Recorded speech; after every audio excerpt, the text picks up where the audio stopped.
Yeah, this is a lovely afternoon here in Maltino, and I've been itching to get out and paint outdoors again.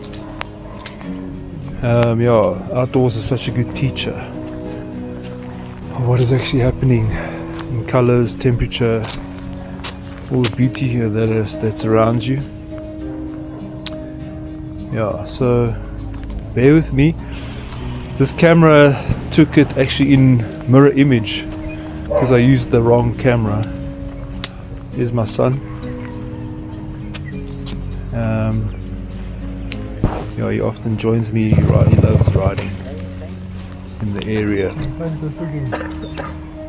and and I love painting in the area. So we always like cross paths. So as I said, this is a reverse image of the actual final product, because I am still experimenting with my new camera, and you will see it will swap over midway through. So I apologize for that, but you'll get a good feel. And I did mount the camera on my chest, so there is a lot of movement. So bear with me on this, because you will still get a good feeling of what I'm doing. I've watched it and I feel like you can still get a good feeling of how things are put together. At this stage, I'm just going to work on the rhythm, where it lies on the canvas. Like I said, this is beginning stages, so this is the fun time. And normally I don't have a very clear view of my landscape, because I've had quite bad eyes for since I left school, and I never got any glasses. And I was always painting with a lot less detail, which actually was quite an advantage to me, because I would just see these masses, these colors. My eyes aren't that bad, but you know what I mean. I didn't ever see detail, and it was actually quite beneficial for me over the years. But I recently acquired these glasses, so I put them on, and I've seen so much detail. It's incredible. I can see the structure, but it doesn't necessarily help my painting. So I paint with them, and then I take them off, and then I paint with them, and I take them off. And like at this stage, I'm just massing in, so I don't have any glasses on, and to me the image is a little bit more blurry, not too much. Like I said, my eyes aren't that bad, and so I pay attention to a lot of masses, big areas. Oh yeah, you can see, look at these little pigs. How cute is that? When you paint outdoors, there's so much happening. Life is going on all around us. If you're ever worrying about what to paint, there's so many things around you that you could paint. Look how cute that is.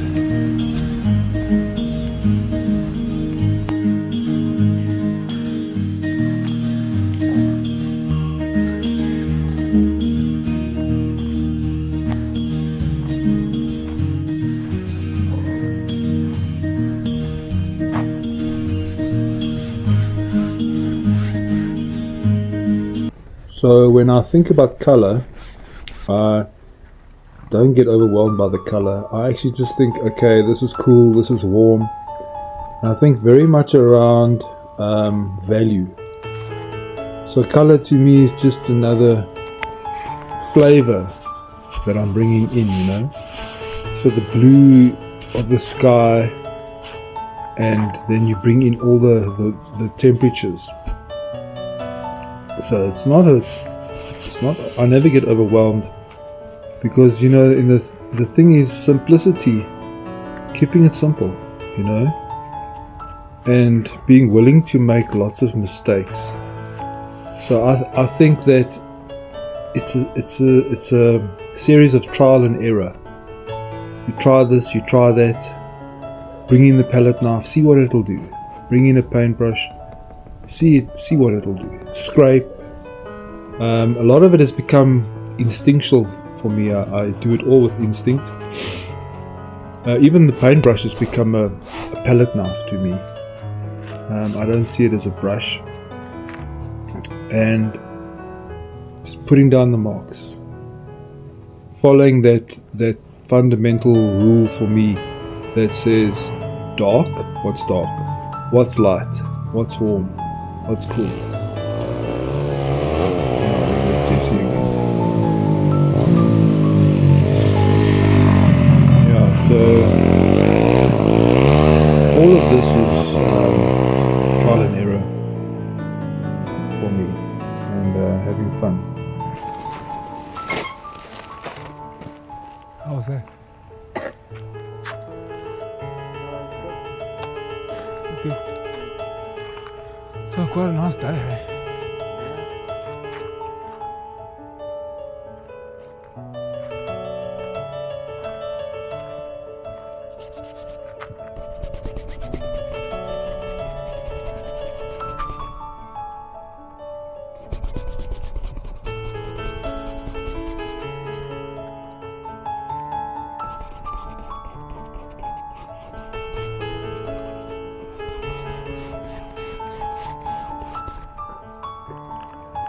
Where did you go? Where did you go that way? You're right there, but...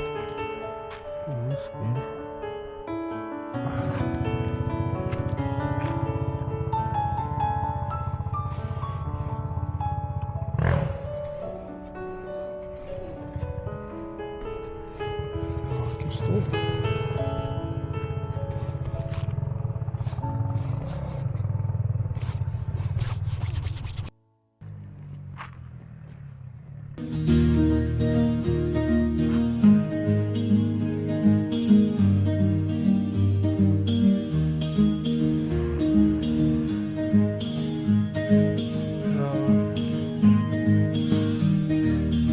Okay, so once I've got all the temperatures, like I said before, established, I like to now work on rhythm. I often draw into the sky on the subject that I'm drawing, just to get almost like a muscle memory.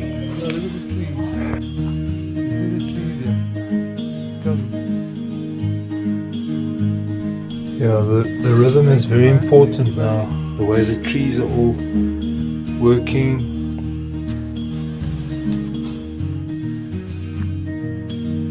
All the colors are working now. Obviously the temperatures that I've got down are cools and warms. But now I'm working on structure. Thinking very much more about how the trees are flowing. What actually attracted me to the scene was the trees, and how the road goes into the distance with the perspective. So I'm still working on perspective and color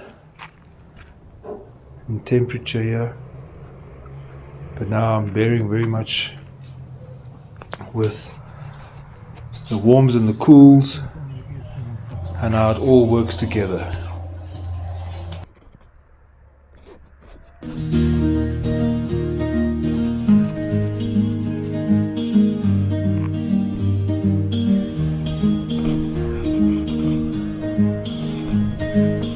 Yeah, at this stage, it's still early stages, so I'm not too concerned with the marks. I'm more concerned with, like I said, structure, the composition, how what I'm feeling, what I'm seeing is also related to what's happening on the canvas and where the composition is lying, the way I'm experiencing it. And you will find later that I will still adjust the composition. So this painting is, I'm finding not a lot of pressure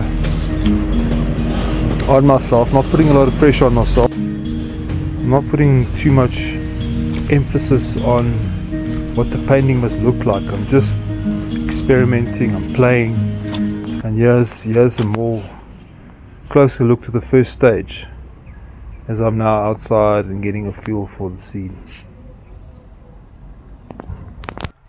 At this stage, you see, you gotta put as little pressure on yourself as possible. Here's the next phase. I took it indoors because it was raining that day, and I was really eager to work more on this painting. And as you can see, I'm working from a photograph, but now I've had a lot of experience of what the temperatures are doing out there, and I have a pretty good idea of what I want to achieve in the painting. I mean, it was even an overcast day. The sun would come through every now and again, and that's when I took this photo, when the sun came through and hit the trees on this photograph. So yeah, I want to actually get it where the sun is shining and I've got a good sense of cool and warm. So yeah, this is now the next phase. I would say the second phase of where I now work with a lot of structure, what the branches are doing, the flow, the rhythm.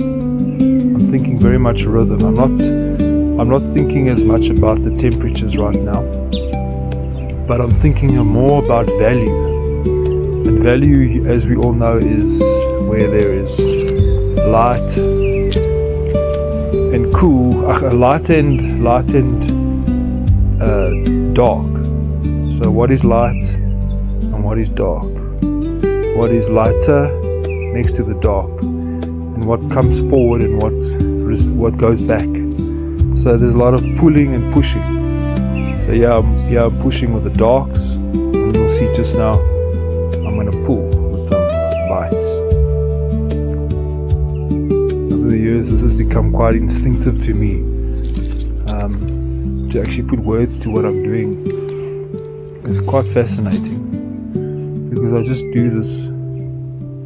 Over the years, as I've been painting, I've just developed a rhythm and a system and a way of working that is so random. You'll see I'm pulling, and then I'm pushing, then I'm working with rhythm, then I'm breaking edge, and I'm aware of the edge, and I'm aware of the soft edge, I'm aware of the hard edge,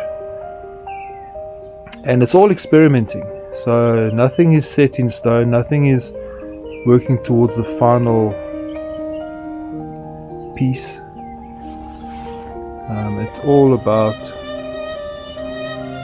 what I will finally achieve at the end. Building up with no pressure.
Yeah, you will find that I also do a lot of rolling of the brush.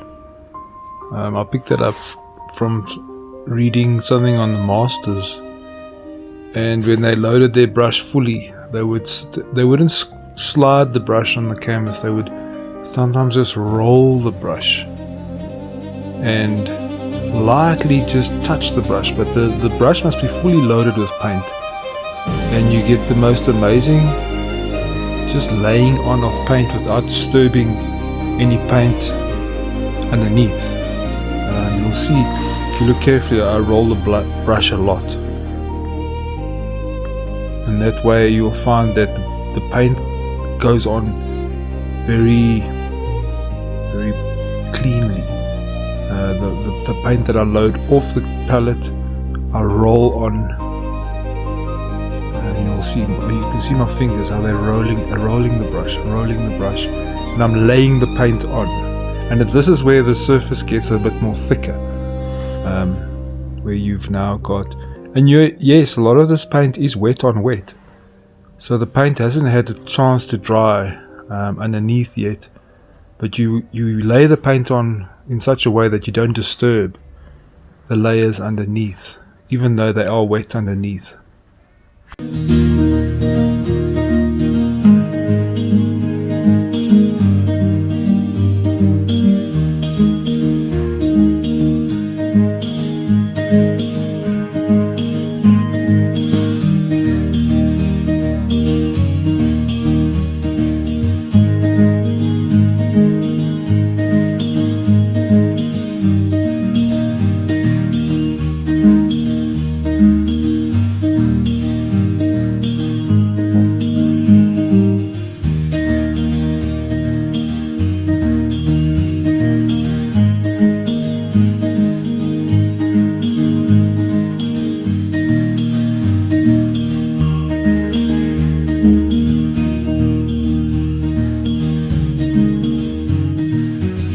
So mark making is essential for me. I want to show that the artist's hand has touched the canvas, and I'm not trying to hide the marks, the rhythm, the expression or the passion that the brush or the tool creates.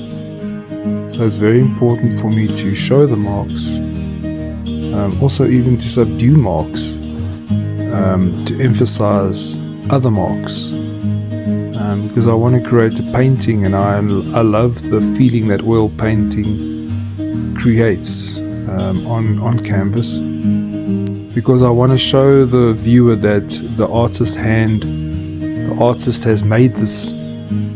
I've built a painting, I've made a painting, I've created something from me that comes out of my heart, it comes out of my soul, the way I want the viewer to feel and perceive this piece.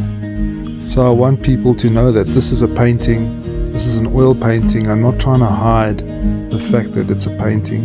And I love what the Impressionists did. I take a lot from masters and what they did in the past, where they showed the marks, they showed the paint, they celebrated the paint. And it's so evident that this is an oil painting. And then I've got this roller bearing that I sometimes use that now unifies, maybe subdues the marks a little bit. I'm not quite sure what it does, but it's exciting.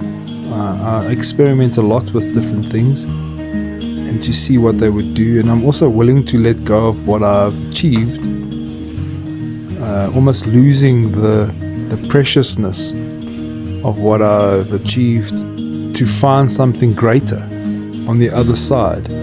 I know that what I experiment with can't be reversed or get back, so I'm willing to lose what I've achieved to find something greater than what I can be in control of. So it's very much about losing control at this stage, almost letting the painting become ugly again. But often I find beauty that I don't think I would have achieved if I had not taken this risk. So I'm willing to take risks all the time, knowing that I can always find something greater on the other side.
so that's the story of my painting, at least for this painting, and I hope it gives you